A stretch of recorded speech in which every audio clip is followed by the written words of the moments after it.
জলবায়ু সংকট চ্যালেঞ্জের মোকাবেলায় বিশ্বজনীন তাপমাত্রা বৃদ্ধি 1.5 ডিগ্রি সেলসিয়াসে সীমাবদ্ধ রাখার লক্ষ্যমাত্রা আজ আমাদের হাতছাড়া হয়ে গেছে। প্রতি বছর $100 বিলিয়ন জলবায়ু সহায়তার প্রতিশ্রুতিও পূরণ হয়নি।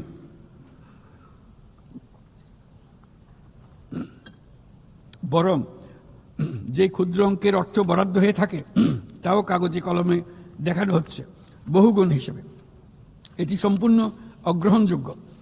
আমাদের সন্তানদের ভবিষ্যতের জন্য এখনই কার্যকর ব্যবস্থা নিতে হবে। লস অ্যান্ড ড্যামেজ ফান্ড পুরোপুরি চালু করতে হবে। জলবায়ুর পরিবর্তনের বিরূপ প্রতিক্রিয়া প্রশমনের উদ্যোগ যেমন বাড়াতে হবে, তেমনি অভিযোজনেও সমান গুরুত্ব দিতে হবে।